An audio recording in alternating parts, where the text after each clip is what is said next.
There are moments in life when a person just needs to say one sentence, and the whole world around them seems to stop. Not because the sentence is loud, but because the truth inside it is so strong enough to bend even the views that have been fixed from before. Adversity sometimes comes naturally. A black woman dressed simply sitting quietly in a corner waiting for the airport. Then a man walks up, laughs, mocks, looks down on her just because of her appearance. But just a few seconds later, that same man will be faced with a choice: continue to believe in his prejudices or accept that the world is much bigger than the chair he thinks he deserves. If you were in that situation, what would you choose? How would you act? And more importantly, when the truth is revealed, would you recognize yourself in it? Join me in today's story. And before we begin, if you believe that stories like this can touch someone out there, please like, share, and subscribe to the channel so that together we can spread more meaningful things in life. Late afternoons at Nuys Airport are always a special sight. The last rays of sunlight cast a pale orange glow on the concrete, like honey melting on glass. Gulfstreams and bombardiers sit on the runways so spotless they reflect the California sky. For those who regularly fly private jets, this is a familiar luxury. But for those who don't live in that world, it's almost like a fleeting dream. Inside the VIP lounge, where the scent of walnut and leather mingled to create an indescribable sense of luxury, a woman sat huddled by the window. She wore a light gray sweater, simple cotton pants, and slightly worn-out heels.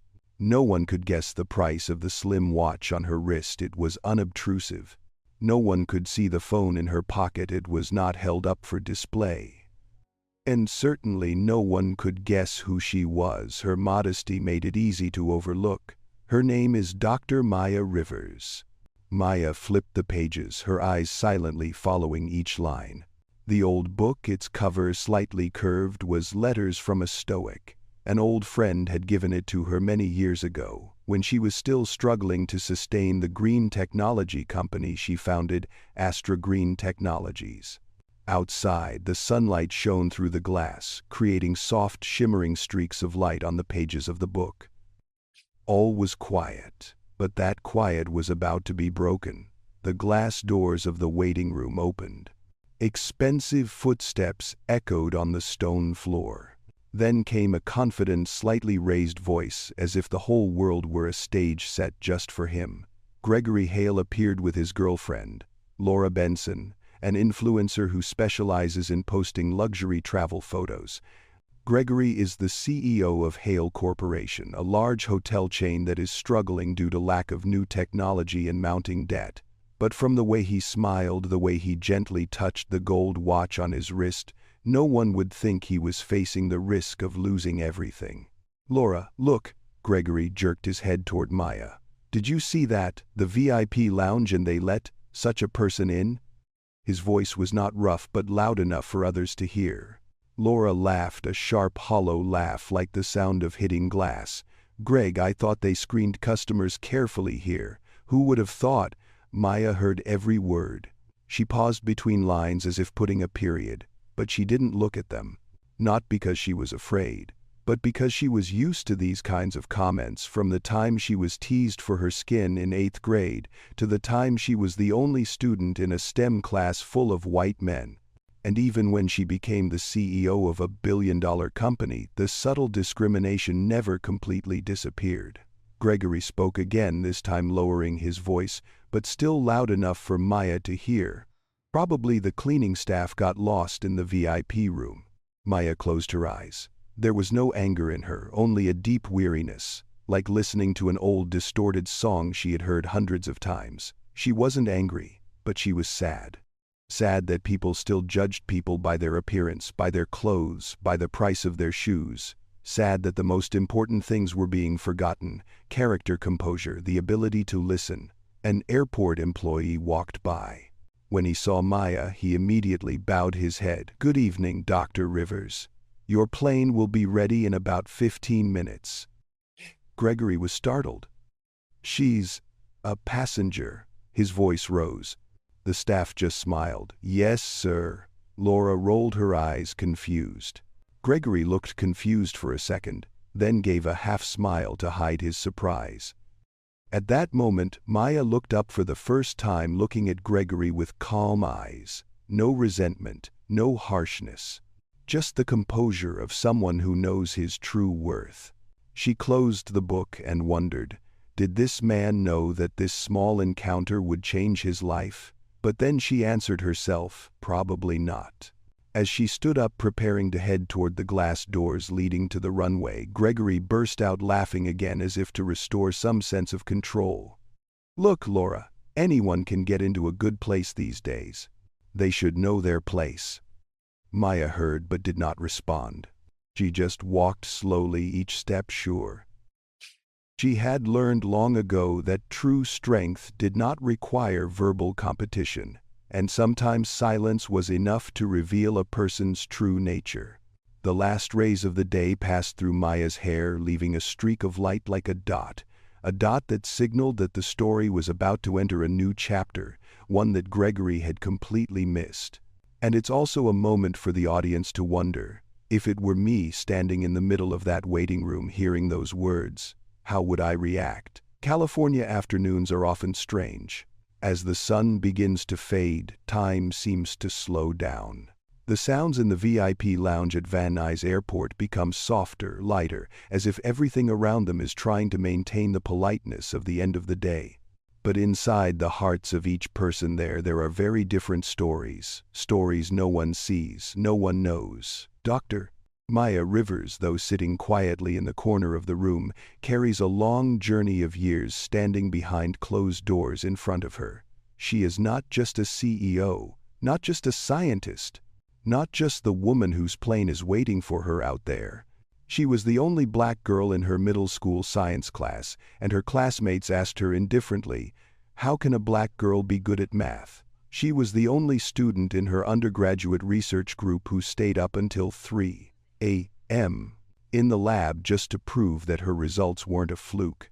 And she was also the young woman who walked into a conference room full of men and was asked, "Where's the CEO's assistant? We need to see the person in charge." In those moments she had two choices. 1. Endure in silence. 2. Let her actions speak for her. She chose the second option, and from that day on, that choice has never changed. But if Maya was a calm lake, Gregory Hale was a strong wind that didn't know how strong it was. He was used to entering a room with the soft click of expensive shoes on the stone floor, used to receiving admiring glances from the staff whenever he appeared in the luxurious hotel his family owned. Gregory was the type of person who disliked modesty because he didn't understand it. To him, the world was always divided into two types of people, those who stood above and those who stood below. And he always believed he belonged to the above group, but the truth was that Hale Corporation was on the brink. Profits were falling, the hotels were old, the service was outdated, the business model was no longer viable. Gregory knew it. He tried to hide it under expensive suits, confident facades, and lavish private flights. But deep down he was afraid, very afraid. He knew there was only one way to save the company: to partner with Maya's company, Astra Green Technologies, to implement clean energy technology and new management systems. That deal, if it worked, would not only save the company but also save his own place in the family. But Gregory had never seen a picture of Dr. Maya Rivers. He had only heard the name. And he had no idea that the CEO he was trying to work with was a plain-dressed black woman sitting quietly by the waiting room window. And it was that inconceivability that led him to mistake number one, judging others by their appearance. In the corner, Maya closed the book. Her eyes lingered on the last page before closing the cover. Then she took a deep breath, letting it slowly pass through her lungs. For her reading was more than a habit. It was where she learned to calm herself, to learn the art of stepping back when necessary and stepping forward when necessary. Marcus Aurelius once wrote, "You have the right to face what comes with composure." She reminded herself of that every time she encountered situations like Gregory's.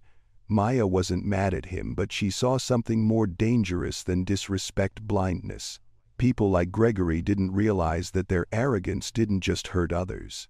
It would come back to bite them in the future. She had seen too many like him in her career. They underestimated her then, were surprised when she proved her worth. But what she didn't want was to have to constantly use her own success to justify why she deserved respect. She just wanted to live a normal, quiet life, doing what she believed was right. But the world doesn't always allow people of color to be normal like that. A few seats away, Gregory was talking on the phone with a confident voice Maya was used to hearing. "I'm going to New York to meet with the board. Don't worry, Dad. I have it under control. Everything will be fine." Maya heard the words, "I have it under control," and unconsciously smiled, because in a few minutes he would realize that there were things in this world that were absolutely beyond anyone's control, especially those who thought they were always above others. Laura looked at Gregory with admiration. She was the type of person who liked men with power, and Gregory in her eyes was her ticket to the high life she had always dreamed of. She didn't care much about his job, nor did she understand what he was worried about. All she wanted was glamour, which he gave her generously. Maya stood up, preparing to walk out the door. An airport employee approached. "Your plane is ready, Dr. Rivers." Gregory glanced over, and it made him uncomfortable in a way he couldn't explain. Why was the woman given such priority? Why did the staff address her by her title? Why was she escorted to the plane he thought he had chartered?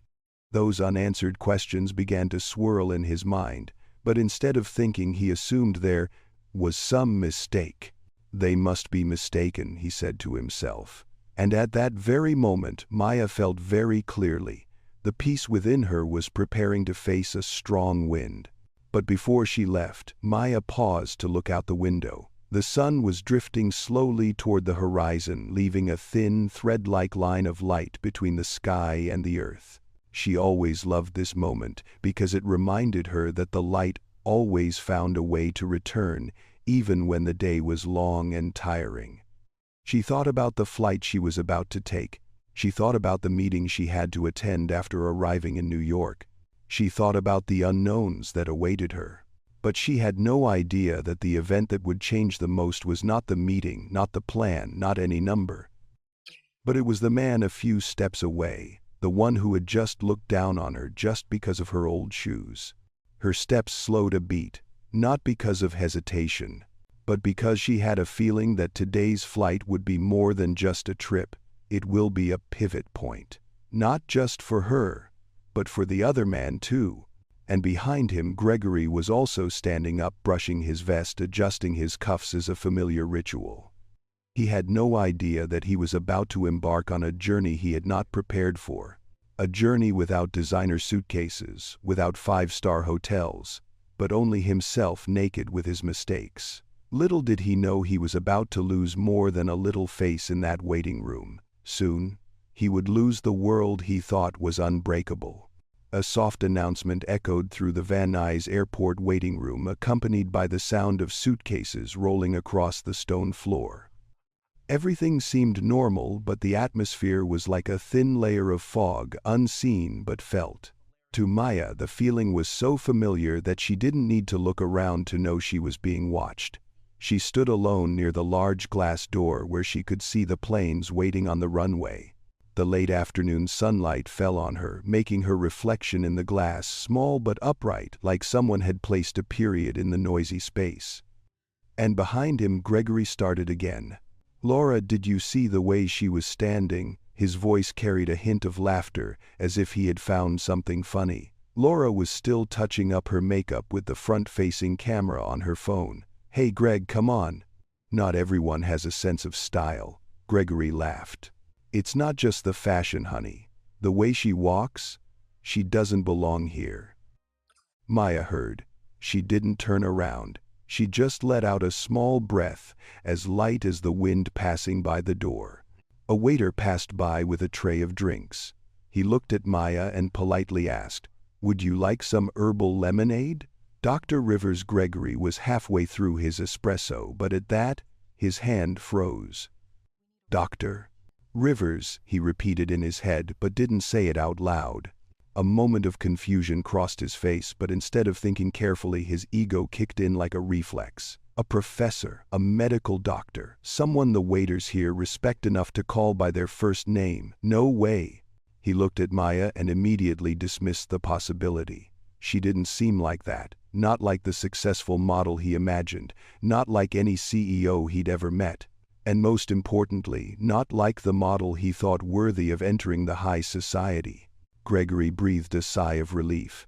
It must have been a mistake. He set down his glass, crossed his arms, and took a few steps toward Maya. Not too close, but enough to exert an invisible pressure. "Miss," he said, his voice a mixture of false politeness and authority. "This VIP lounge isn't open to the public. You might have come to the wrong place." Maya didn't turn around. She just stared out the window as if his words were a gentle breeze, barely enough to stir the last leaves of the season. "Thanks for reminding me," she replied. Her voice was soft and polite, but each word carried weight. "I know where I am." Gregory frowned. The answer was too calm, too confident. Not what he expected from someone from below in his prejudiced opinion. "Really?" He smiled faintly. "Then you must know the price to get in here." Laura interrupted, a half smile on her face, her voice small but sharp as needle. "Maybe she's just hitchhiking.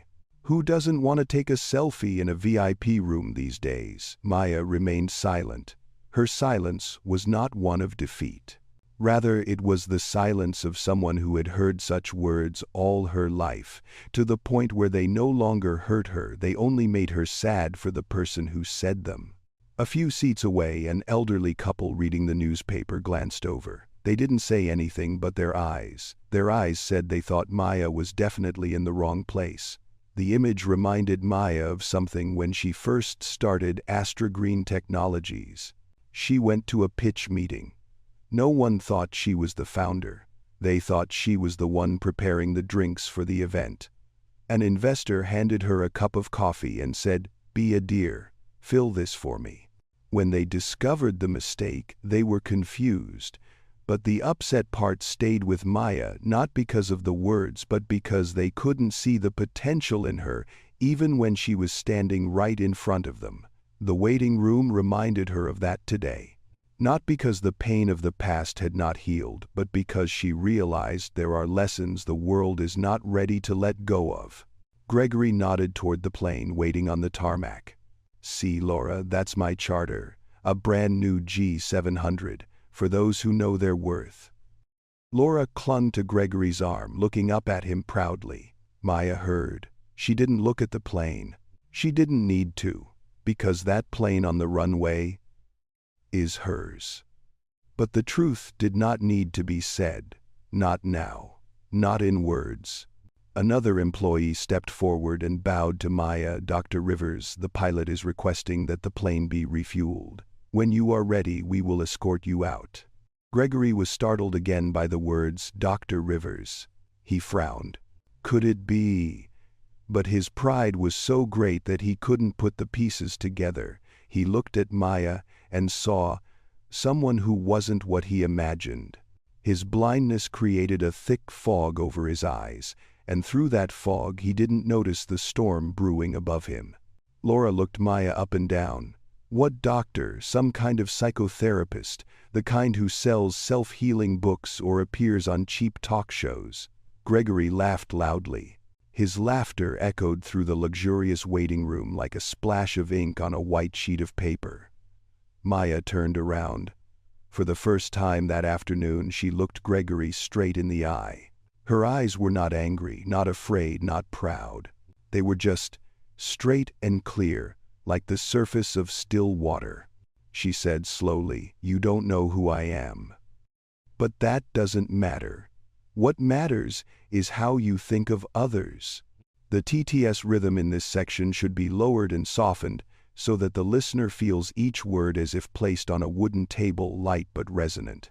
The waiting room suddenly fell silent. Even Laura sensed something was amiss with the way they were acting, but she quickly brushed it aside. Gregory folded his arms. "I'm just telling the truth," Maya smiled. A soft smile, but one that had the power to make one look back at oneself. "The truth," she said, "is not always what it seems to your eyes." Just then, the glass door leading to the runway opened. An employee bowed and invited Maya. "Your plane is ready, Dr. Rivers. The crew is waiting." The words were like a knife that tore through Gregory's illusions. He jumped up, his eyes bewildered. "Your plane?" Maya didn't answer. She just walked past him light as a breeze. But it was that lightness that made him feel like he was being left behind. Part 3 ends here with a confrontation that isn't quite explosive, but enough for the audience to feel a storm is coming. And what Gregory misjudges will become a very high price he has to pay. The afternoon wind swept across the runway at Nuys Airport, carrying with it the thin chill of the late-day air. In that amber light, the Gulfstream G700 appeared like a silver arrow, long, sleek, luxurious, and powerful. An aircraft that many people dream of only being able to board once in their lives. For Gregory, it was a symbol of the power he believed he deserved. And for Maya, it was simply a means to continue the work she had chosen, a work both light and heavy, changing the world with clean, sustainable solutions. The ground crew opened the glass doors to the runway, and the cold air rushed into the waiting room. Maya stepped out first. Her sweater fluttered in the wind. Her old shoes tapped lightly on the tarmac, giving the impression that everything was in place. No one looked at Maya and thought she owned the plane. But those who did, respected her in a way they rarely did anyone else. Gregory watched, his brows furrowed. He stepped closer to Laura and lowered his voice. "I don't understand. What's wrong with the staff here? Your plane is waiting right there. Why are they giving her priority?" Laura put her arm around Gregory, smiling as if to soothe his ego. "Maybe that's the process, man. It's okay. Once we get on the plane, we'll be in control of everything again." Gregory nodded, believing the statement naively but smugly. Little did he know that in the very next moment, things would start to slip out of his control little by little. As Maya stepped up the metal stairs leading into the fuselage, a flight attendant in a dark blue uniform bowed. "Welcome back, Dr. Rivers." "Thank you," Maya smiled, her voice still warm and soft. Gregory, who was following behind, heard the words and stopped abruptly. He tried to shake off his uneasiness by straightening his shirt and tie, then said loudly to assert his presence, "Laura, let me go ahead and check the seating arrangement." The words echoed throughout the spacious cabin, giving the impression that he was in control. But seconds later he would know there was nothing under his control in this plane. Stepping into the G700 cabin, the atmosphere was completely different from the waiting room. The cream-colored leather seats, the soft yellow lighting, the thick carpet, all blended together to create a luxurious yet very quiet feeling. This space was designed for people to lower their voices. But not Gregory. He headed straight for the pair of seats facing each other in the middle of the cabin, the seats that, according to the rules of the upper class, he believed belonged to the person paying for the flight. He lowered himself into the seat, propped his arms up on the armrests, and let out a loud sigh as if enjoying his own territory. Laura sat next to him, immediately turned on the camera to capture the best angle. "Greg, the lights in the cabin are so beautiful. I will definitely get views if I post a story tonight." Gregory laughed. "Honey, there's only one type of person in the center seat of an airplane like this, the person who owns it, or the person who paid for it. And we both know which one I belong to." Before he finished speaking, Maya stepped into the cabin. She said nothing. She didn't look at Gregory or Laura for long. She just surveyed the familiar cabin like someone entering her own home after a long day. Her eyes took in the details she'd chosen years ago. The seating, the lighting, the table arrangement, the walnut panels lining the walls. It's her cabin, and every detail reflects her. But Gregory couldn't understand it. He saw Maya stop at the front seats. At that moment he jumped up, raising his hand as if to block the way. "Wait," he said. "That's my seat." Maya stopped, looking at him with the calm gaze that had become her trademark. "This seat is unmarked," she said softly. Gregory smiled faintly, but the smile was a little strained. "You don't understand. On charter flights like this, the person paying for it automatically chooses the center seat. This is my seat." Maya looked at the chair, then at him. "If you want to sit, you can choose any available seat," she replied. Her voice wasn't sharp, not harsh, just respectful and steady. But it was precisely that calmness that challenged Gregory. He was used to people being submissive, used to using volume and power to dominate. In front of a woman he thought wasn't his class, being dismissed so gently made him feel diminished. Laura tilted her head and whispered, "Greg, I can take that chair," but Gregory shook his head. His pride was deeper rooted than reason. "I don't know who you are," he said, "but you have no right to sit in the seat of the person who paid for this flight, and certainly not you." Maya didn't respond right away. She took a breath, feeling the cold air from the air conditioner on her skin. For a second she let herself feel a little sad. Not because he had offended her, but because he was hurting himself. She could say it now, could tell the truth, could reveal everything and end his arrogance in 3 seconds. But Maya didn't want to win that way. She wanted to try one more time to see if this man could see the absurdity of his own actions. "Why do you think I'm sitting here?" Maya asked. "Because you don't know the rules," Gregory replied without thinking. Maya smiled sadly. "There are rules you think are unwritten, but actually only exist in your head." Just then the cockpit door opened. The flight attendant stepped forward, bowed her head and said, "Dr. Rivers, we have prepared ginger tea as you requested. Would you like some before takeoff?" Gregory started. Dr. Rivers again. Again the truth hit him like a knock at the door. But his pride still did not want to wake up. "You said tea," he snapped. "You're not the one making decisions on this plane." The flight attendant opened her eyes wide, looking at Gregory as if he had just said something terribly wrong.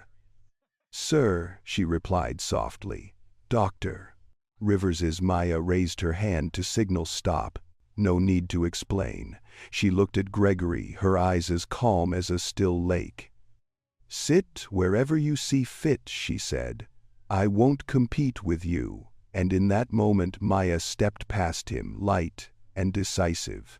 Just one step, but it felt like the entire plane tilted to one side. What he believed was power was beginning to shake.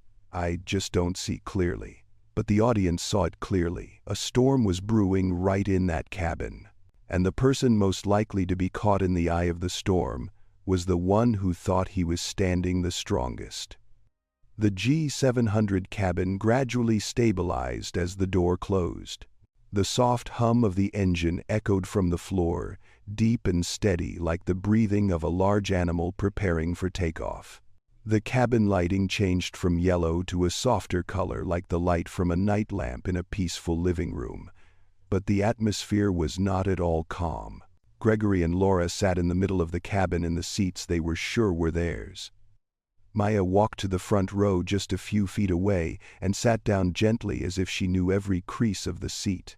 The flight attendant closed the cabin door and bowed her head. "Please fasten your seatbelts. We'll be taking off in a few minutes." Her voice was soft, but there was something awkward in it. Perhaps it was because she had just witnessed Gregory raise his voice, and Maya had to keep her composure to the point that the whole compartment fell silent. Gregory unbuckled his seatbelt, turned his chair to face Maya, and said angrily, "Tell me, why are you being served as if you were the captain of this flight?" Laura put her hand on his. "Greg, sit down. Don't make trouble."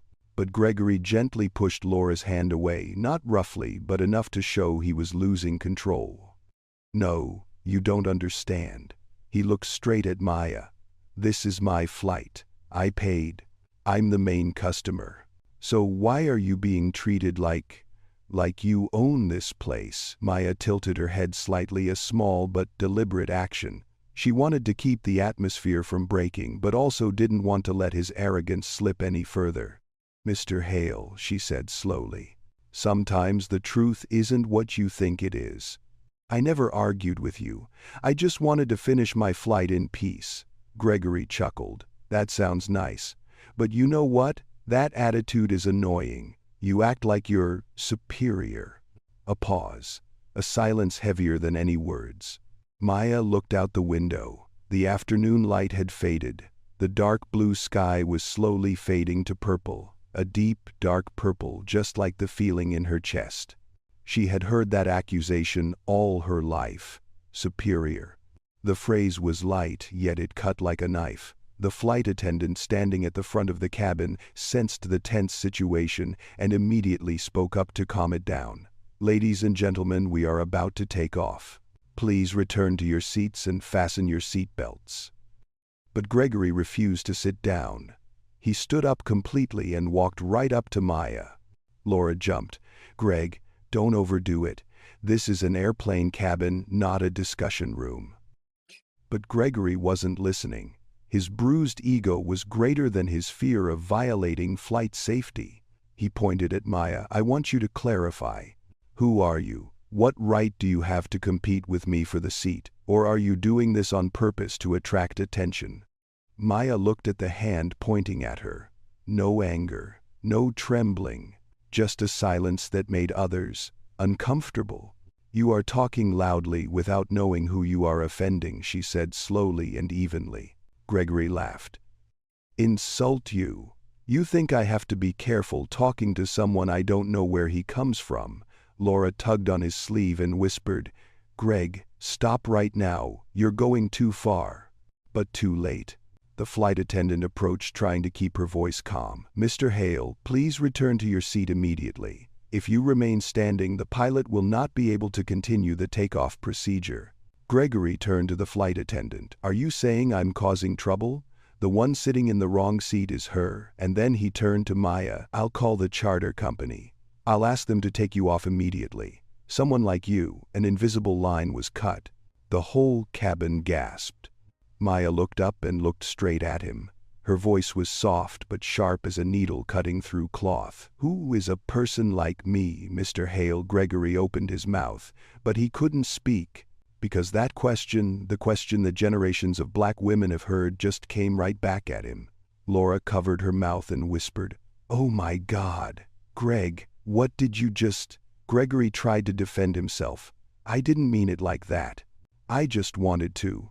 Maya placed her hand lightly on the armrest of the chair, as if to put a period to the end of the conversation that she knew there was nothing more to say. "You don't have to explain yourself to me," she said, her eyes soft but sad. "But sometimes people say what they think most. Maybe you should ask yourself what that says about you." A silence fell over the cabin, a silence so heavy that the sound of the engines below seemed to fade. That's when the cockpit door opened. A woman in pilot uniform, her hair tied back, her eyes sharp but calm, stepped out. "What's going on in the main cabin?" Her voice was low, clear, professional. The flight attendant bowed his head. "Captain Monroe." Mr. Hale refused to sit down, and there was a conflict with Dr. Rivers.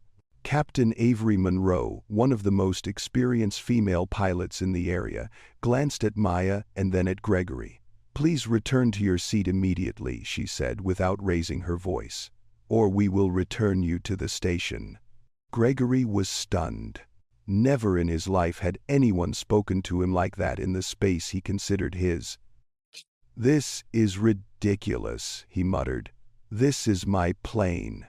I don't need..." Captain Monroe folded his arms. "Mr. Hale, I'll say this once. This plane is not a charter. It's not a charter. It's not paid for by you."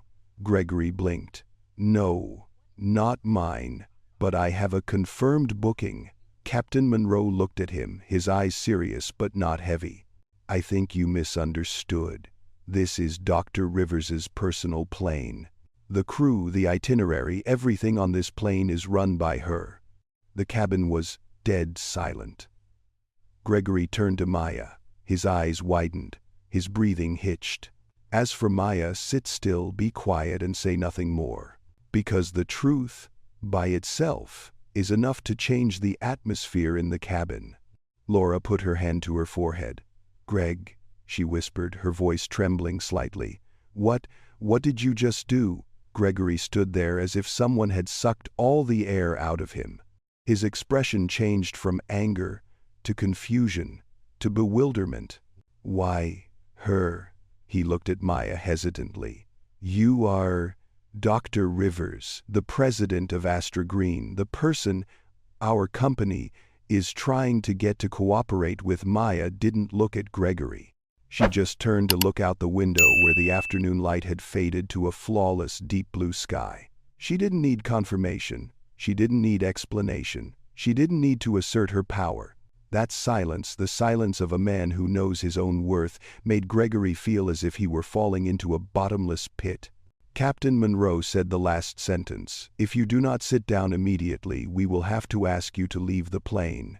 This is a safety rule. No exceptions." And for the first time in his adult life, Gregory Hale had nothing to say in return. He sat down, slow, heavy, as if every movement dragged a piece of his pride away. Laura didn't look at him. The flight attendant avoided his eyes. As for Maya, still calm, looking at the sky, not saying a word. But that silence hurt more than any yelling, and for viewers it was this moment that held them. An arrogant man facing the consequences of his own truth for the first time. A black female CEO choosing silence, but her silence was louder than any voice. The cockpit door closed. The engine noise increased. The plane began to taxi. But each person in the cabin was standing still in their own thoughts. Little did I know that this was just the beginning. The Gulfstream G700 gently lifted off the runway. The thrust tilted everyone in the cabin slightly backward. The cabin lights automatically turned a pale blue, soft, inviting everyone to settle down. But that silence made the atmosphere even heavier. Gregory sat still, his hands clasped together. The seatbelt was tight around his waist, but the tightness in his chest was stronger than the physical restraint. Laura sat beside him, keeping her distance, looking out the window as if to avoid his eyes. She no longer smiled, nor was she as charming as before. She felt sitting next to a stranger. As for Maya, sat sideways toward the window, her gaze lingering on the blue-purple clouds. No one knew what she was thinking. No one knew if there was a storm brewing inside her, but that calmness was what frightened Gregory the most. Not because she was angry, but because she didn't need to be angry. Maya Rivers doesn't need to use emotion to prove her position. Her silence said it all. 10 minutes passed. The engine noise became quieter, steady at cruising altitude. The flight attendant came out and gently placed a tray of hot tea in front of Maya. "Your ginger tea, Dr. Rivers." "Thanks," Maya smiled. A sincere but short smile, just enough to show appreciation. Gregory looked at the tea tray, as if he had just seen final proof that everything he had thought in the waiting room was wrong. He swallowed, then mustered up the courage to say, "You are really Dr. Maya Rivers." "Right." Maya put down her teacup, turning the handle gently with 2 fingers. "You heard what the captain said," she replied, her voice as soft as a breath. "But you are CEO of Astra Green." She didn't nod, didn't shake, didn't confirm. She just asked one question that made him silent. "If I said I wasn't, would you believe me?" Gregory opened his mouth, unable to answer. Maya looked straight at him for the first time since the plane took off. The gaze wasn't accusatory. It wasn't judgmental, but it was enough to let him see himself naked, unprotected. "Mr. Hale," Maya said slowly, "maybe it's not who I am that matters, but why you believe in only one version of success." The engine noise faded into the distance. The cabin fell into a silence Gregory had never experienced before, the silence of truth. Laura put her hand on her chest and exhaled. "Dr. Rivers? I apologize for Greg. He didn't mean—" Laura, Maya interrupted. "No one can apologize for someone else. Only he can." Gregory bowed his head, realizing for the first time where he stood in this life, at the point where the opportunity to realize his mistakes only came when there was no way out. "You're right," he sighed. I behaved badly. I don't think... I wasn't trying to discriminate. It's just..." "I know," Maya said. "That's the thing. The most dangerous prejudices are the ones people don't realize they have." A silence like a thread stretched between three people. Outside the window, the lights of the city began to appear below the plane, dim, blurred, stretching like shimmering streaks of light. Maya looked down at the scene, then said something Gregory would remember for the rest of his life. In this sky, everyone is at the same height, but the way we treat each other can either lift us up or drag us down. Gregory felt a lump in his throat. I don't know what to say. No need to say anything, Maya replied. What you do after today will mean more than an apology. After a while, Maya opened her bag and took out a thin laptop. She opened it, entered her password, and began reviewing some internal reports. The flight attendant dimmed the cabin lights to create a workspace. The blue light from the screen illuminated Maya's face, sharp but soft, like the light of someone used to making big decisions. Gregory saw the Astra Green logo on the screen. This time, he didn't doubt it. A CEO, a man creating industry-changing technology, a man his company was desperate to work with. And he had just stood before her and asked her to get off her own plane. Laura gently put her hand on his shoulder. Greg, you should say something. Gregory took a deep breath. He stood, took 2 steps toward Maya, then stopped, not daring to come any closer, not daring to disrupt her workspace. Dr. Rivers, he said, his voice so small it surprised even himself. I apologize for what I did. I was wrong, completely wrong. Maya continued to look at the screen for a few seconds, then gently closed the laptop. Mr. Hale, she said, I've met many people like you in my career. Some change, some don't. Gregory swallowed. I want to change, he said, his voice for the first time honest and unclouded by ego. I don't want to be the person I've become. Maya looked at him, not with the eyes of someone who had been wronged, but with the eyes of someone who had traveled far and understood that everyone had a dark spot. Do you know what makes an apology good? She asked. Gregory shook his head. Maya replied, sincerity comes with action, not action to make it up to me, but to make you a person you can respect. The cabin was silent again. A long time. Then Maya said a sentence that turned the whole story into a new chapter. Mr. Hale, there is something you need to know. The partnership between Astra Green and Hale Corporation is being reevaluated. Very seriously. Gregory turned pale. I know. We really needed that chance. What we were struggling with, Maya says, wasn't about numbers or profits. It was about leadership culture. Her eyes stopped lightly on him. And today you showed me a part of that culture. Gregory could barely breathe. But Maya continued. I haven't made a final decision yet. Gregory looked up. For the first time there was hope and real fear in his eyes. Really? He asked softly. Maya smiled, her eyes deep but warm. We'll talk tomorrow, when all three of us, you, me, and reality are calmer. Then she picked up the cup of tea and took a small sip. The gesture was so gentle that Gregory felt as if he had just been given back a breath he had lost since the waiting room. Maya did not promise forgiveness, did not promise cooperation, did not promise anything, but she gave him a chance to grow up. And sometimes, that opportunity is more valuable than $1 billion contract. As the Gulfstream G700 climbed steadily above 4,000 feet, the sky outside the window turned a deep blue of night. The clouds below the plane were a blanket of white, as if the world lay still below, silent and distant. In the cabin, the soft amber light made every object, every face appear softer, calmer. But none of the three, Maya, Gregory, or Laura, felt truly calm. The engine's sound was steady, like the heartbeat of a giant iron bird. Everyone was absorbed in their own thoughts. Then Maya's phone vibrated. She looked at the screen. The blue light reflected off her face, accentuating the seriousness she wore only when faced with truly important matters. Display name: Elias Whitford, CFO Astra Green. A call she knew she couldn't delay. Maya took a deep breath, gathering the inner strength she had developed over years of leadership. She answered the call and put on her headphones to reduce the noise. "Elias," she said, her voice low and calm. "You called to make sure you had an update." In the cabin, Gregory looked up. The name Elias Whitford was familiar to him.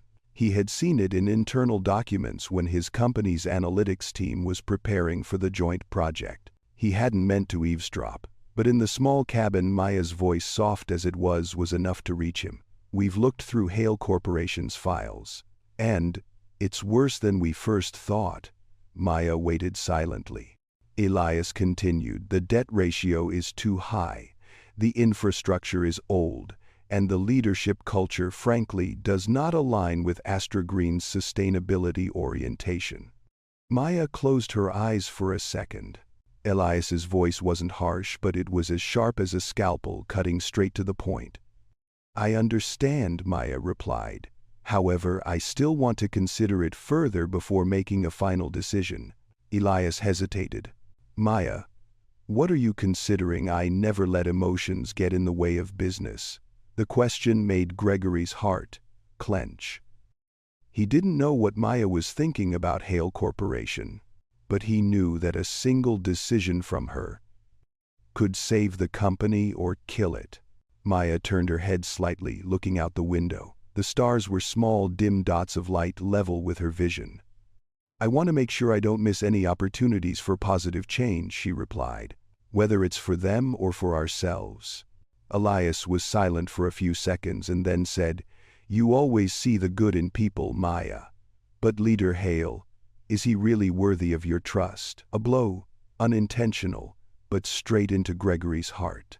He didn't want to hear anymore, but he couldn't stop himself from listening. Maya kept her voice calm. "I believe that people can change if they really want to." Gregory bowed his head, his hands clasped together. His heart felt as if it had weighed 100 pounds.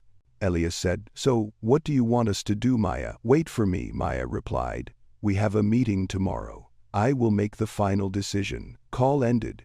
Maya took off her headphones. She put the phone down on the table and let out a soft but long breath. That sigh was small, but it was enough for Gregory to understand that the burden on her shoulders was not small. Laura watched them both, feeling the tension surrounding them like an invisible net. Gregory decided to stand up, not to argue, not to justify, but just to get closer, but still far enough to not invade Maya's space. "Miss Rivers," he said, his voice low. I heard part of the conversation. I didn't mean to. But I understand that my company's situation is worse than I thought." Maya looked at him. Her eyes were non-judgmental, not cold, but not easily softened. "Mr. Hale," Maya said, "you shouldn't make yourself smaller. But don't make others smaller to make yourself bigger." Gregory swallowed. Her words were like a key that opened a door in his heart. "I know," he admitted, "and I'm sorry, really sorry this time." Maya did not answer immediately. She looked at him. The man who had been so arrogant and overconfident at first was now standing as if just one more word would be enough to make him collapse. Then Maya asked, "What made you behave like that in the waiting room, Mr. Hale?" The question was simple, but Gregory felt forced to face himself. He took a deep breath. "I'm scared." Laura Quay sang Greg. He continued, this time without hiding. "I was afraid of the company going bankrupt. I was afraid of losing my position. I was afraid of losing face in front of my father. I was afraid of being a failure in the eyes of everyone. And when I was afraid, I tried to create a shell of confidence. I tried to prove that I was above others." He looked down at the floor. "I treated you badly, not because of you, but because I was scared of myself." A long silence, enough for the TTS listener to feel the true weight of the confession. Maya looked at Gregory a beat longer. Then she said, "Mr. Hale, fear is not a bad thing. It is when we let it control our actions that it becomes a problem." Gregory looked up. "So, with what I've done, do I still have a chance to make it right?" The question so sincere it surprised. Laura floated in the cabin. Maya turned the teacup in her hand. She thought for a moment. "You have a chance," she said. "If you really want to change, not to save the company, not to impress me, but to become the person you want to see in the mirror every morning." Gregory nodded, eyes red with pent-up emotion. "Thank you," he said softly. "Thank you for not giving up. Thank you for not taking me down when you could have." Maya smiled softly. "I am not here to put anyone down. I am here to lift up what is worth lifting up." That statement made the cabin seem a little brighter. Then Maya opened her laptop again. She opened a document. A slide appeared. Hale Corporation. Potential partnership evaluation pending decision. Gregory saw. He held his breath. Maya did not turn, but she said, "Tomorrow you will have your final chance to prove that Hale Corporation deserves to step into the future." Then she looked at him directly. "Don't let that opportunity slip away just because you're afraid." Gregory took a breath the first time during the flight. He felt a little lighter. But Maya still hasn't said the last line, the line that will create a big twist in the sequel. She closed her laptop and said, "Mr. Hale, what I heard in the waiting room was not how a leader speaks, but what I heard just now was how a person begins to grow." The cabin fell silent again. But this time, it was a hopeful silence. The cabin of the Gulfstream G700 was bathed in a soft yellow light. The sky outside, dark and vast, was a mirror of the things people tried to hide in their hearts. Maya sat back in her chair, put her teacup down on the tray, her eyes on the window, but her mind elsewhere, data meetings, and the growing anxiety from her conversation with Gregory. Gregory sat across from him, his back straight but his eyes tense. After confessing his fear, he felt like he had entered unfamiliar territory, the land of honesty. Part of him felt lighter, but another part of him felt more uneasy than ever. Laura looked at Gregory, but it wasn't the gentle gaze of the peaceful days before. It was the gaze of a woman trying to figure out who the man beside her was. The cabin fell silent. But this silence was not peaceful. "Mr. Hale," her voice was soft but clear, "there is one thing I need to ask before we go into the meeting tomorrow." Gregory swallowed. "Go ahead." "The internal review of Hale Corporation last year," Maya said, still looking out the window, as if she didn't want his eyes to interfere with the accuracy of her answer. "There's a hidden section, the part about discrimination, complaints from 3 women of color." The air instantly turned several degrees colder. Laura turned quickly to Gregory. "That item," Maya said slowly, "was not in the disclosure document, but Astra Green's legal team found an old copy." Gregory felt as if someone was squeezing his chest. "I knew this moment would come. I just didn't think it would come so overnight."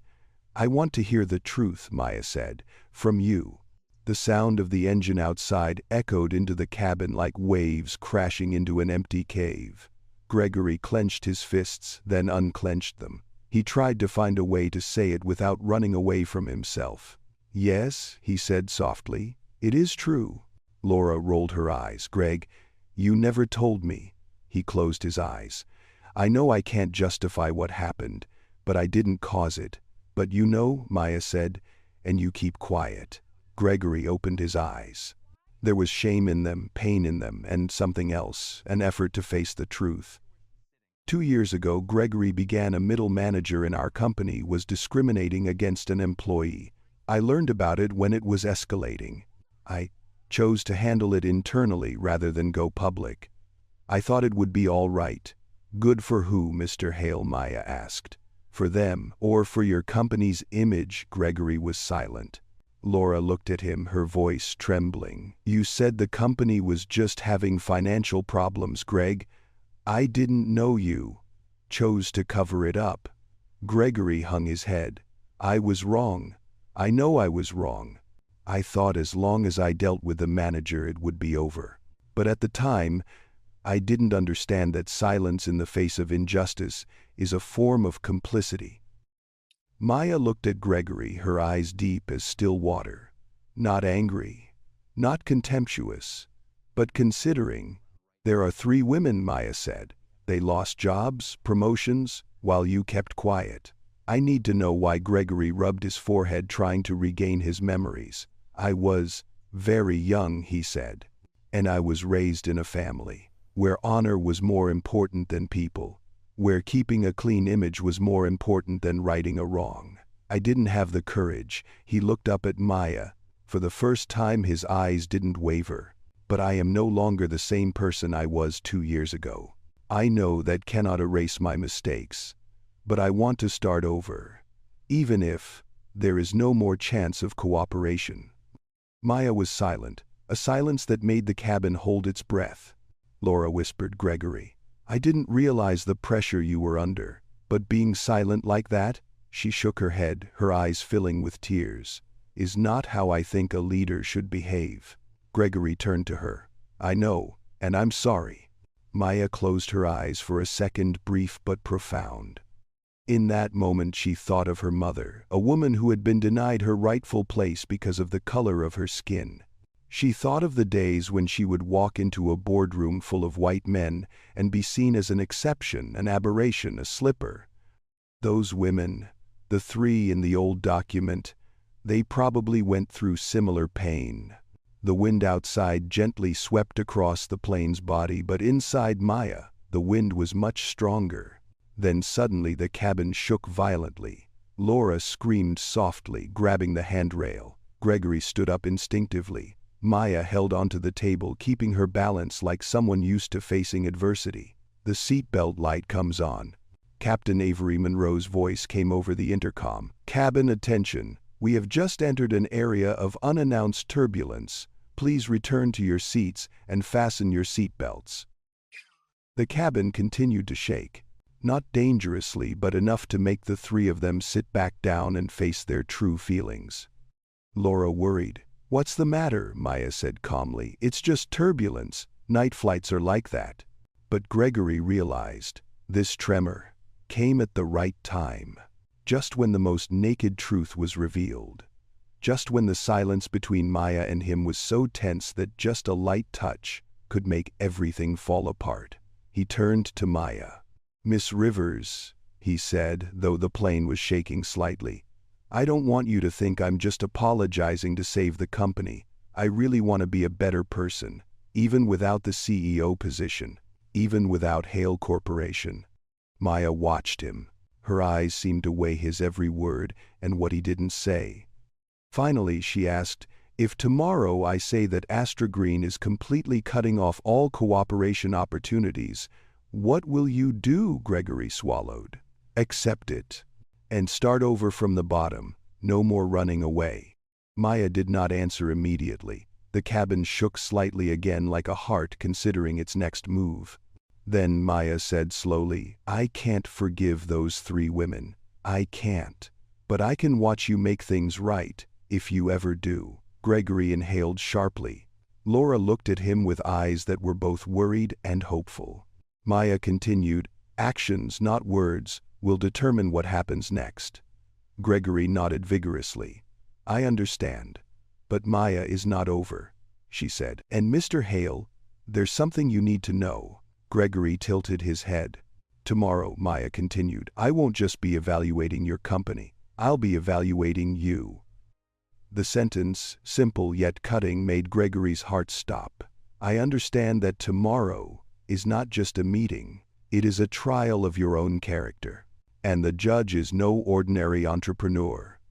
It's Maya Rivers, a woman with enough brains, guts, and compassion to turn an industry around. The cabin quieted down. The loudspeaker boomed. We've passed through turbulence. You may unbuckle your seatbelts. Maya opened her eyes, gently, calmly, but it was clear she had just drawn a new line. Gregory sat down and realized he was on the verge of a real path of change. The cabin returned to silence after the shaking. But deep inside Maya there were things that could not return to silence so easily. She remained seated by the window, her hands wrapped around a still warm cup of tea. The soft light fell on her face, revealing a hint of weariness, not from the trip but from the memories that had surfaced unbidden. Gregory and Laura both remained silent, as if any sound might cause Maya to withdraw or abandon the important conversation they were both trying to hold. The cabin is still beautiful, still luxurious, but the space now feels like a memory room where people are forced to look at parts of themselves they have avoided for so long. Maya put down her teacup, raised her head, and said a sentence that made the atmosphere in the cabin almost freeze. "Mr. Hale, what happened at your company brought me back to a past I thought I had overcome." Gregory sat up straight, his entire body leaning forward instinctively. He said nothing, but his eyes asked 1,000 questions. Laura looked at Maya with concern but kept a respectful distance. Maya breathed slowly each breath, as if she were crossing a fragile bridge. "You ask me why it's so important." Her voice was soft, but there was something underneath, like a velvet-covered wire. "Because I used to stand in those women's shoes." The cabin was completely silent. Even the sound of the engine seemed to recede. "Back then," Maya began, "I had just joined a large energy company. I was young, ambitious, and too convinced that if I did well, I would be seen for what I was." She smiled slightly, a sad smile. "But I was wrong. My direct manager made an exception for people like me. He told me outright that I was only there to make the diversity board look better. And whenever I offered my opinion, he would mock me for being too sensitive or not understanding how the business world really works." Gregory squeezed the armrests of his chair. He felt as if he were hearing a secret from a woman he had come to respect, a secret she didn't share carelessly. Maya continued, her voice low, as if talking to herself. "I used to think, if I just kept quiet, if I just persevered, I would prove my worth." A pause. But silence in the face of injustice only gives others the right to continue. She turned back to look at Gregory, not to blame, but to make him understand. Until 3 other women in the lab were pushed out of the project because they didn't fit in with the culture. But we all knew it was because of the color of their skin. Maya's eyes flashed with the light of old pain, not pain from people hurting her, but pain from not being strong enough to protect others. "I stood up," Maya said. "And the price was that I was removed from the lab. They didn't fire me, but they moved me to a less important group. It was their way of punishing without leaving a trace." And then Maya says, "I left that company and started Astra Green, a place where no one is held back just because they're different." Laura let out a small sigh, half exclamation, half sorrow. Gregory put his hand to his mouth, trying to calm himself down at what Maya had just shared. "You made it through," he said softly. "You turned everything into strength." Maya nodded. "Yes. But not because I don't hurt, but because I choose not to let it define me." She placed her hands on the small table in front of her, her fingers lightly touching her notebook. "So when I saw the Hale Corporation report, I saw more than just data. I saw women like me standing in the face of injustice, with no one standing up for them." Maya let out a deep breath. "I can't let it go." Gregory bowed his head. "I understand." But Maya shook her head slightly. "You don't understand, Gregory." She rarely used his name. And when she did, it carried the weight of truth. "It's not because I want to punish you. It's not because I want to destroy Hale Corporation." She stopped, looked straight into his eyes. "But because I want to know if you can become the kind of leader this world really needs." Gregory looked at her, and for the first time he saw more than just a CEO. He saw a person who had fought all her life. Someone who carried her wounds, never showed them, but always used them to protect others. "I want to be that kind of leader," he whispered, "no matter how long it takes." Maya looked at him for a few more seconds, then smiled very slightly. No promises, no forgiveness, but a door opened. The lights shook violently. The plane swayed slightly as if struck by a crosswind. A warning beep sounded from the front panel.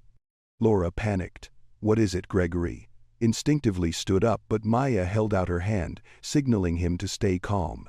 Captain Avery Monroe's voice came through the intercom, clear but decisive. "Passenger cabin, we have a minor problem with the electronic stability control system.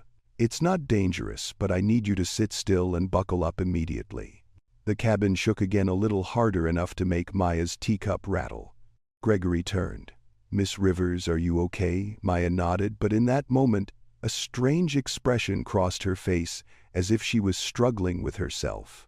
Not the fear of the shaking, but the feeling of losing control brought back the past. Gregory noticed it.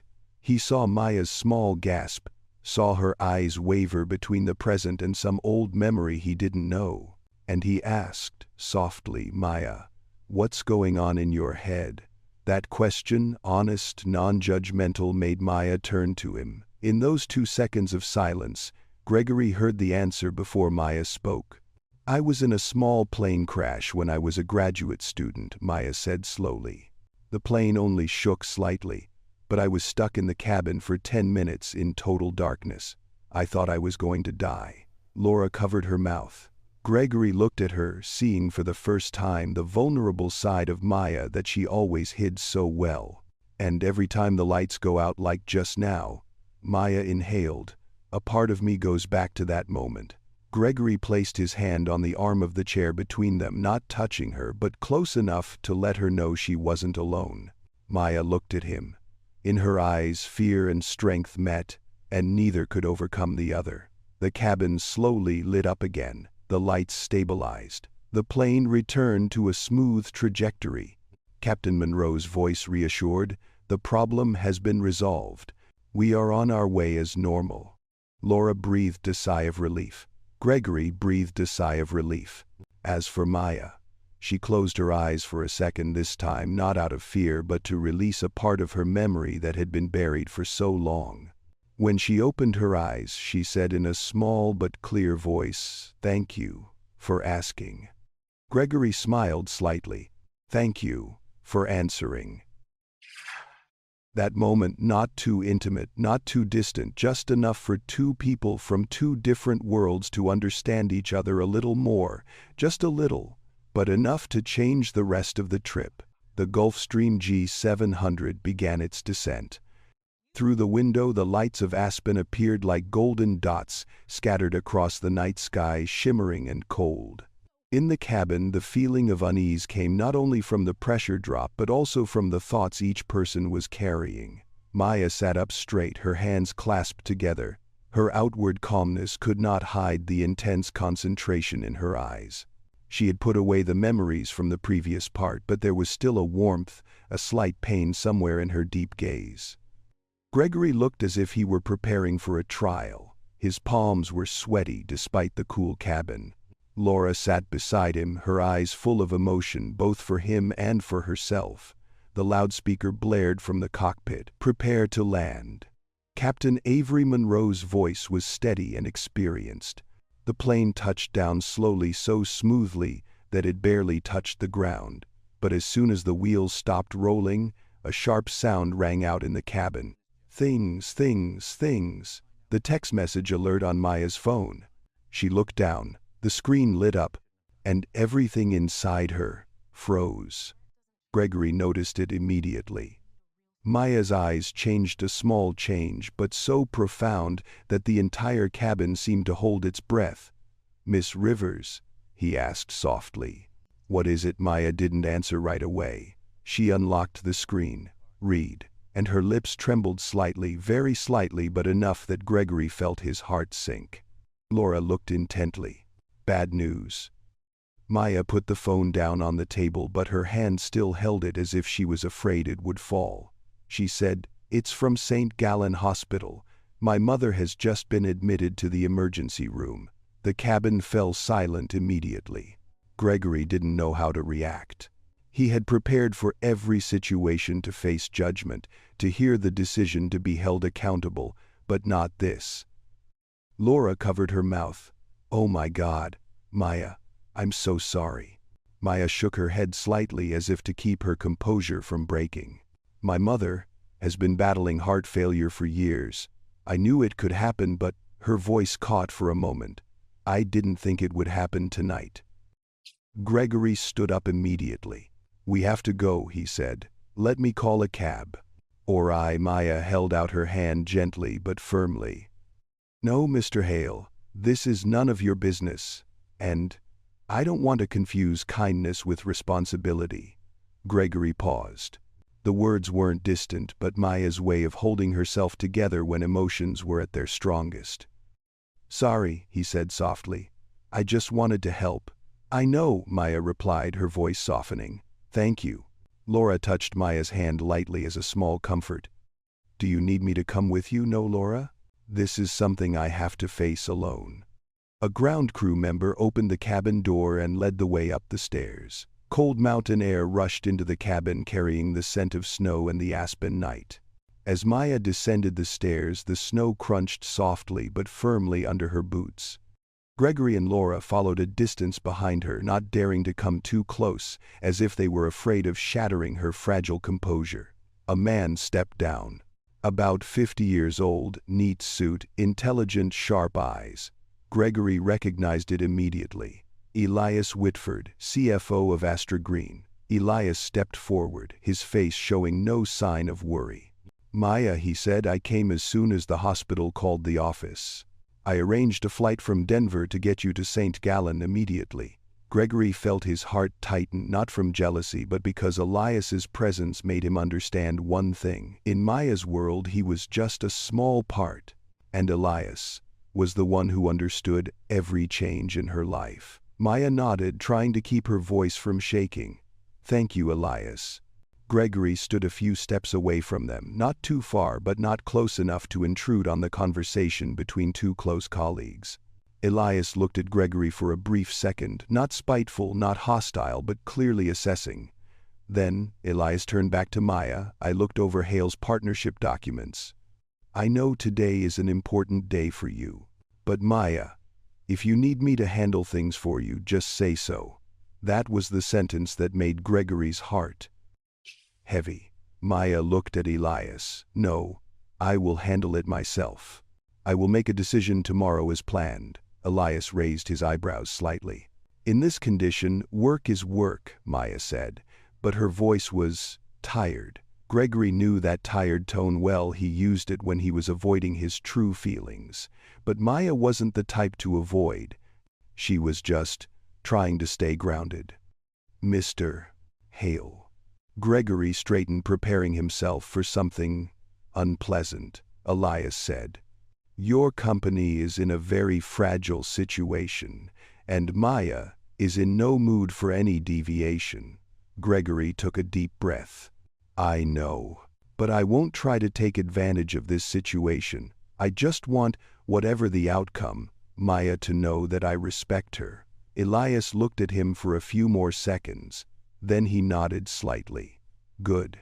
Because Maya needs honesty, not pity or emotional involvement." Gregory accepted that without protest, because he was right. The cold wind blew against her coat, causing her hair to flutter. In the airport lights she looked both strong and fragile, in a rare way. "Mr. Hale," she said, "thank you for the flight today, and for telling the truth." Gregory nodded, trying to keep his voice from shaking. "I will pray for your mother's well-being." Maya smiled, tired but sincere. "Thank you." Then she turned away. Elias opened the door for her. She got in and the SUV drove away, leaving two fading trails of light in the snowy night. Gregory stopped on the tarmac. The mountain wind whipped at his face, cold but not as cold as the feeling in his chest. Laura walked up to him. "Greg, are you okay?" Gregory watched the car drive away. He said, "No, but I have to be okay. Tomorrow, I have to face her like a man. No hiding, no excuses." Laura nodded. But there was a thought in her eyes. No one knew which way it leaned. The wind blew harder. The aspen night was vast and cold. But inside Gregory, something was starting to warm. Not the hope of cooperation, but the hope of becoming someone worthy of himself. Elias's SUV took Maya to St. Gallen Medical Center in just 20 minutes, but the drive was a test of faith. Snow fell heavily, covering the car windows in thin layers, leaving streaks of light from the street lamps stretching like threads in the night. As Maya stepped out of the car, the cold wind hit her face, but she felt nothing but a pounding heartbeat, the heartbeat of a child running toward its mother. The hospital door opened. The smell of antiseptic and air conditioning rushed out, so familiar, so cold. Elias walked beside her, saying nothing. His silence was not oppressive, but the silence of someone who knew Maya too well, knew that at this moment questions would only add to the burden. Asterisk, asterisk.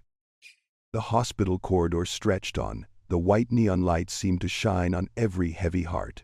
Maya stopped in front of the emergency room door, looking through the frosted glass. Her mother, Mrs. Evelyn Rivers, was lying in bed, her kind face now pale, breathing through a ventilator. Maya reached out to touch the glass door. "Mom." Her voice cracked into a small breath. A nurse approached. "Miss Rivers, the doctor is waiting for you in the office." Maya turned back and nodded. Elias placed his hand on her shoulder, squeezing gently, not interfering, just silent encouragement. "Let's go," he said softly. Dr. Hammond, Maya's mother's primary cardiologist, sat behind the desk. He was older than Maya remembered, slightly hunched, his eyes filled with the compassion that only comes from someone who has seen too many separations. "Miss Rivers," he began, his voice soft but clear, "your mother's condition is deteriorating more rapidly than we anticipated."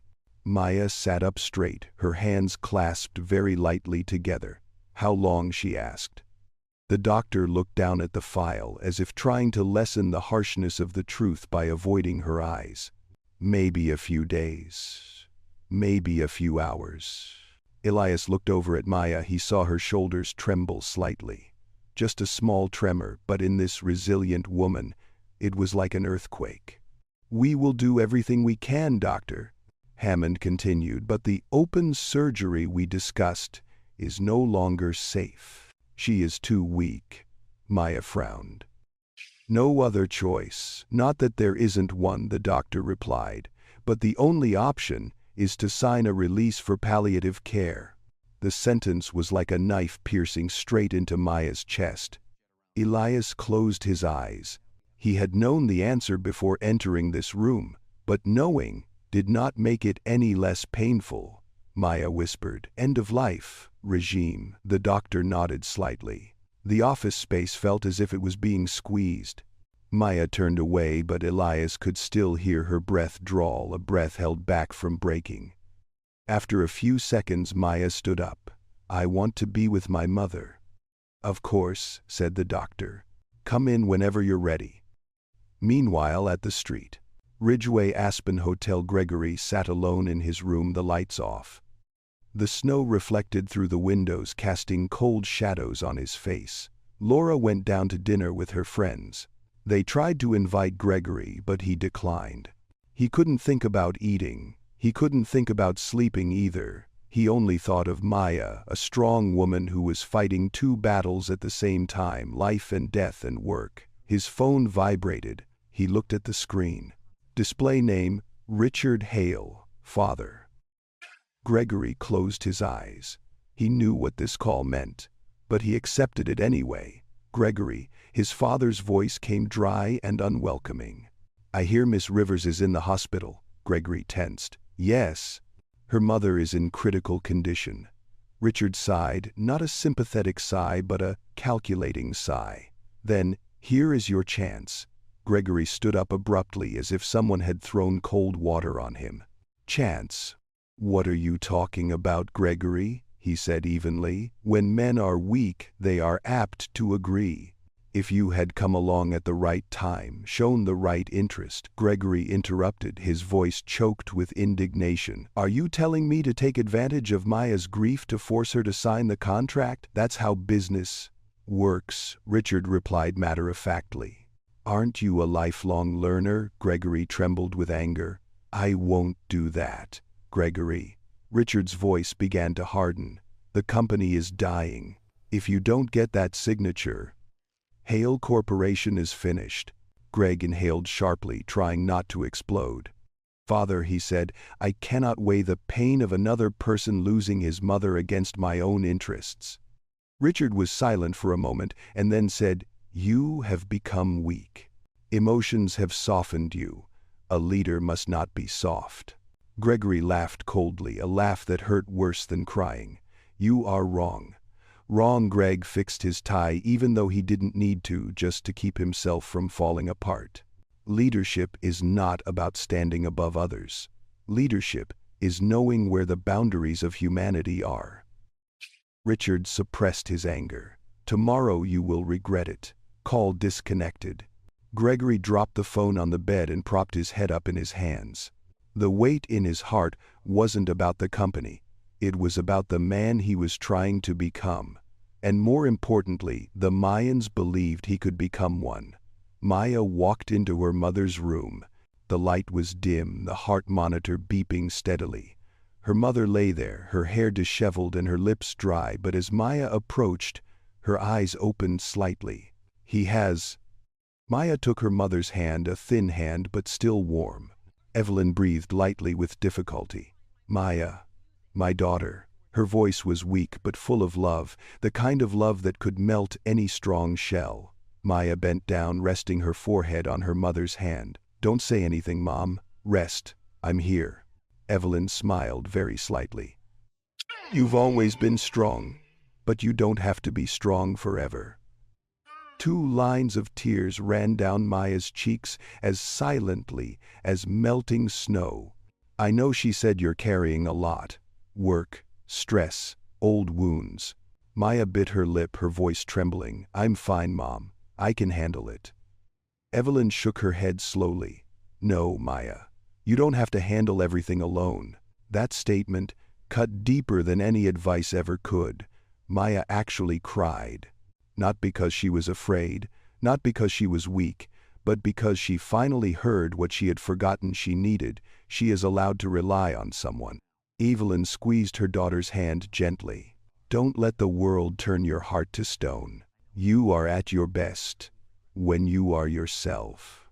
Maya put her head on her mother's hand and cried silently. Elias stood silently outside the door, not entering but not leaving either. In that moment he knew tomorrow Maya would not just make a decision about a contract. She will make the decision for her own future path. One decision that could change Gregory Hale's life. The morning in Aspen was bitterly cold. Snow covered the rooftops and sidewalks, and the city seemed to be immersed in a solemn silence. In the hospital room, Maya sat by her mother's bed. Her hand held Evelyn's thin one, feeling her soft, fragile breaths. Maya hadn't slept all night. Her eyes were dark but bright, the bright of someone who'd weathered a storm and still had the strength to keep going. Evelyn stirred slightly, her eyes opening slightly. "Maya, go back to sleep, Mom," Maya whispered, stroking her mother's hair. Evelyn shook her head, her eyes filled with rare clarity. "Today is your meeting day, right?" Maya hesitated. "Yes, I can postpone." Evelyn smiled, a weak but gentle smile. "No, baby. Life waits for no one. I know you are strong. You fought to get to this point. You must not give up." Maya bowed her head. "But I'm afraid. If I go, when I come back." Evelyn took her daughter's hand, squeezing it lightly enough to convey meaning but not force. "If you don't go," she said, "when you look back, you'll regret it. I don't want you to carry that burden." 2 lines of tears ran down Maya's cheeks. "He has," Evelyn smiled sadly. "Go, and do the right thing for yourself." Those words became the support for Maya to stand up. Asterisk, asterisk. Leaving the hospital room, Maya met Elias in the hallway. He was holding a file and looking at her with understanding eyes. "Maya, the meeting is ready. Hale Corporation has also sent in updated financial reports. There are some new things." Maya adjusted her coat. "Let's go. I'm ready." But actually her heart still ached, as if a hand was squeezing it gently with each beat. Asterisk, asterisk, at the street. Ridgeway Hotel. Gregory stood in front of the mirror, tying his tie. He looked at himself through the glass. Not the Gregory of 3 days ago, the man full of false confidence and hidden fear. Nor was the Gregory of last night the one who was yelled at by his father and asked to take advantage of Maya. Today he's a Gregory trying to do the right thing even if it might cost him everything. There was a knock at the door. Greg opened the door. Laura stood there wrapped in a thick coat, her face calm. "Greg, I have something to say." Greg invited her in. Laura took off her gloves and put them on the table. "I heard you talking last night," she said bluntly. "To your father." Greg was silent. Laura sighed. "When you argued with him, you weren't just protecting Maya, you were protecting yourself." Greg looked down. Laura continued, "I've been with you for a long time. I know you're good, but you've never dared to choose the right thing if it meant losing your position." She swallowed lightly.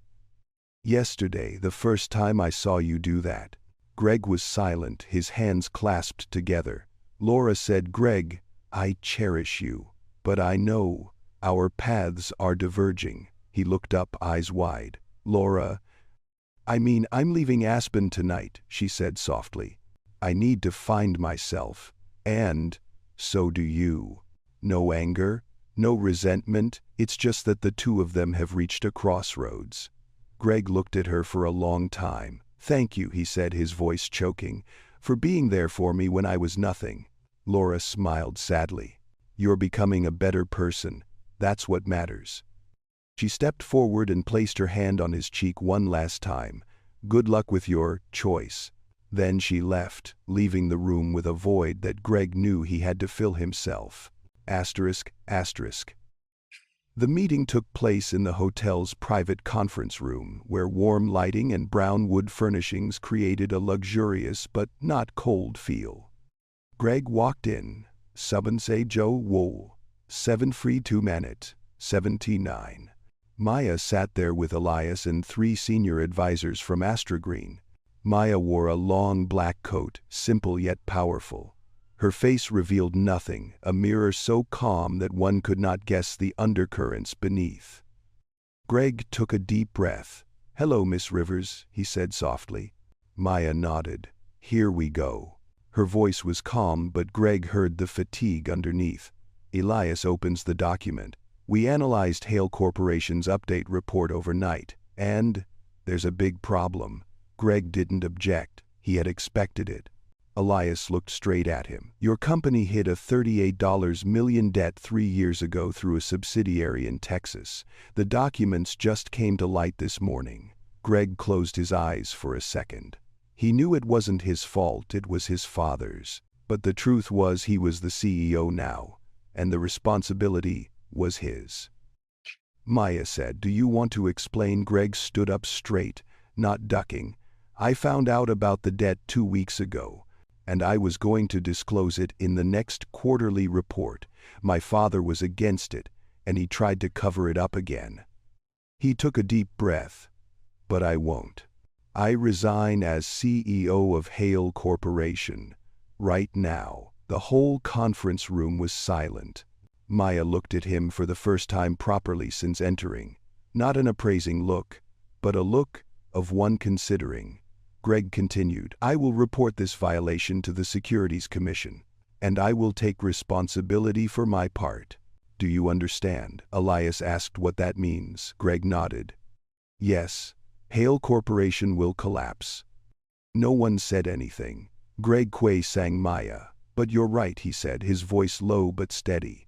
"If I want to be a good leader, I have to start with the truth."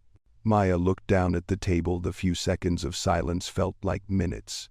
Finally, she said, "I believe in change, but I also believe in consequences." Greg nodded. "I'm ready." Maya looked at him again, her eyes deep but not cold. "Mr. Hale, the truth is Green cannot cooperate with a company that is collapsing." Greg pursed his lips. "I know. I was prepared. But hearing it from Maya still hurts." But Maya continued, "But I never judge a person by their company." Elias turned to Maya, slightly surprised. Greg opened his eyes wide. Maya said, her voice steady, "Today, I saw a different Gregory Hale. One who faced the truth, who took responsibility, who did what was right even when it cost him everything. Greg's heart was pounding. Maya continued, "Business cooperation is no longer possible." Greg nodded, swallowing. "But—" Maya looked up and looked him straight in the eyes. "If you really want to rebuild, not for me but for yourself, Astra Green will consider supporting you in another role." Greg didn't understand right away. "What do you mean?" Maya smiled slightly, a small smile but bright as the sunshine after a storm. "A mentoring program, 2 years. You'll learn sustainability, corporate ethics, organizational culture all over again. No perks, no favors." Greg choked. "Why?" "Did you do that for me?" Maya replied. "Not for you, but for a better version of you." That statement like opening a new door in Greg's heart. He bowed his head. "Thank you, Maya." She smiled slightly. "Tomorrow, come see me at the hospital. After I take care of Mom, we'll talk more." His heart trembled slightly, not with romantic feelings, but with deep gratitude. "Yes," he replied, "I will come." But just as the meeting seemed to reach a brief lull, Maya's phone vibrated. Display name St. Gallen Medical Center. Maya looked at the screen. Her face, once calm, was turning pale. Greg stood up, his heart in his throat. "Maya?" She tried to keep her voice from shaking. "Sorry. I have to go." She left the meeting room so quickly that the chair behind her didn't even have time to stop. Greg and Elias looked on. Gregory whispered, "What happened to her mother?" No one answered, but in their hearts they both knew. The biggest storm is coming. The snow in Aspen was falling heavier than usual that afternoon. Light flakes landed on Maya's shoulders as she hurried into the lobby of St. Gallen Hospital, her eyes wide with worry, her heart pounding in her chest. Gone was the calm breath of the morning. Gone was the composure of a CEO accustomed to facing crises. At this moment, Maya is just a girl afraid of losing her mother. She ran down the hallway, her shoes clicking on the cold floor. With each step, her fear grew. The hospital's machine announcements rang in her ears, but could not stop the chaotic beating of her heart.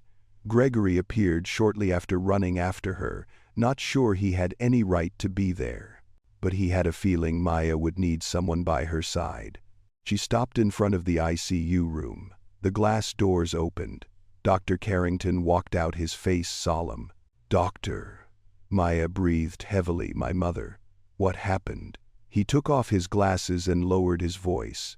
Her heart suddenly failed. "We have it under control, but the situation is still fragile. Maya, she is waiting for you." That sentence was like a knife running down Maya's spine. She nodded, her hands shaking so much that Greg had to gently touch her arm. "If you need me, I'll wait outside," he said, his voice low, soft and sincere. Maya looked at him for a moment. Her eyes were stormy, but somewhere there was gratitude too. "Thank you, Greg." She pushed the door open and entered. Asterisk. The ICU room was eerily quiet. The yellow light cast a shadow over Evelyn's cheeks, making her look as if she were sleeping. Tubes connected to a heart monitor beeped steadily. Maya sat down beside the bed. She touched his thin hand, colder than in the morning. "Mom," she whispered, her voice cracking. Evelyn opened her eyes slowly. "Maya, you're here." At that moment Maya could hardly breathe. Her cheeks were much weaker, but her eyes were still bright, still warm, still full of the life that Maya had relied on all her life. "I'm fine," Evelyn said softly. "Don't worry about me so much." Maya laughed, a laugh lost between tears. "I'm scared." Evelyn reached up and touched her daughter's cheek. "My daughter is stronger than you think." Maya shook her head. "Mom, I went to the meeting this morning. I did as you said." Evelyn smiled.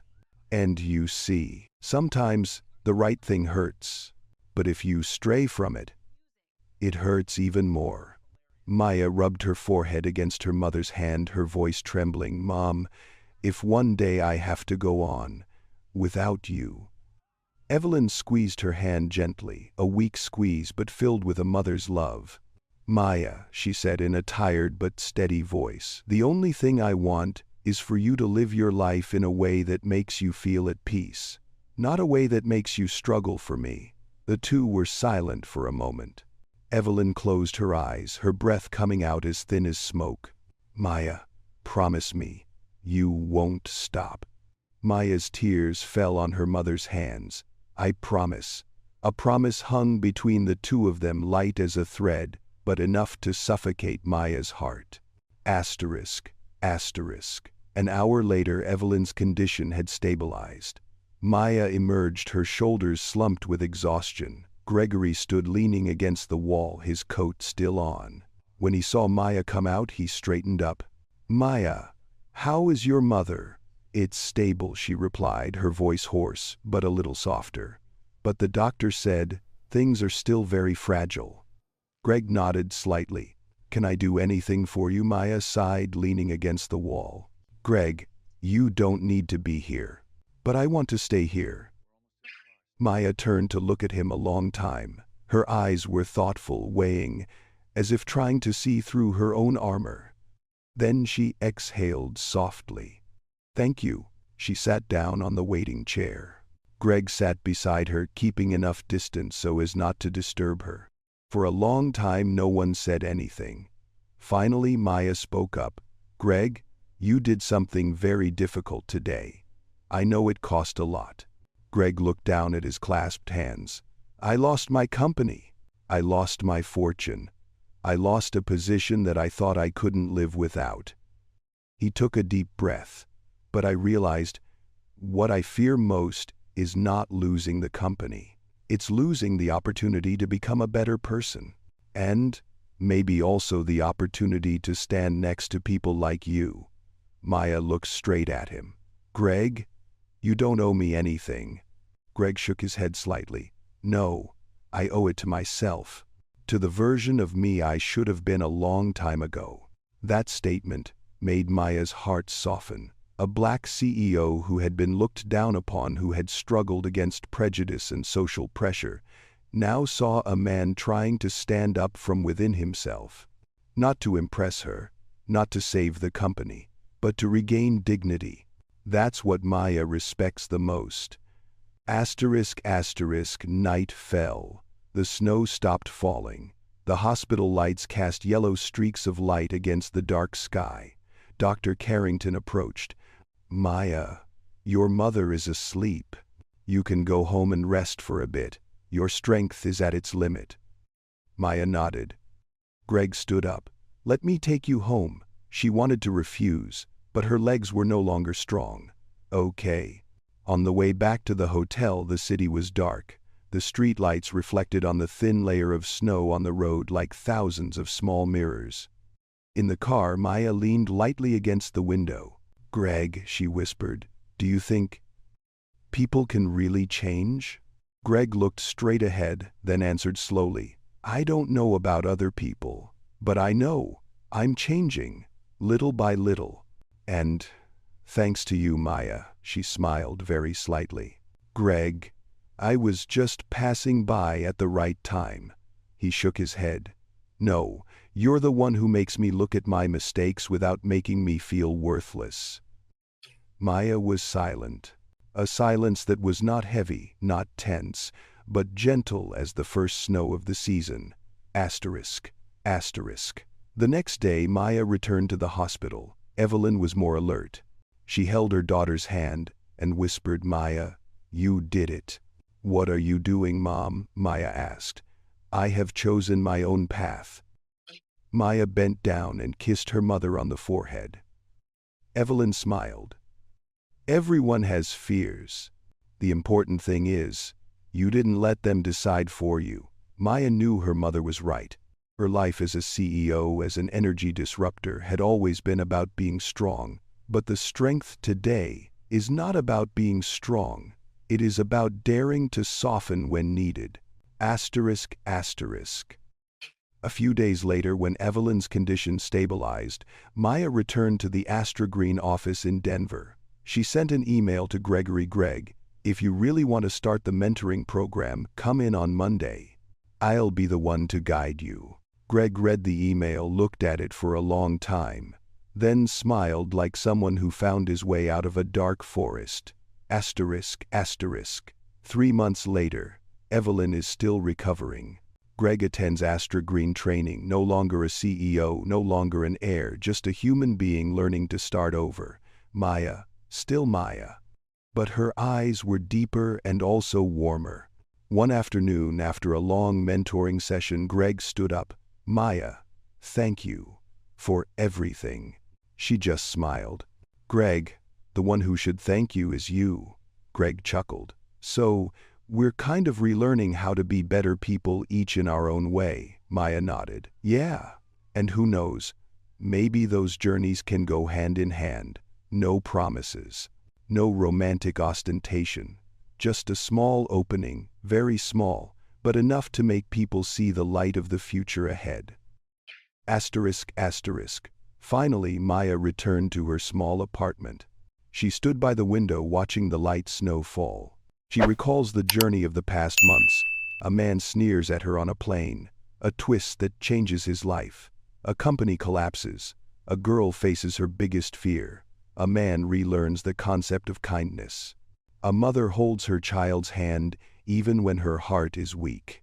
And above all, a gentle reminder. True strength lies not in where one stands, but in how one gets up.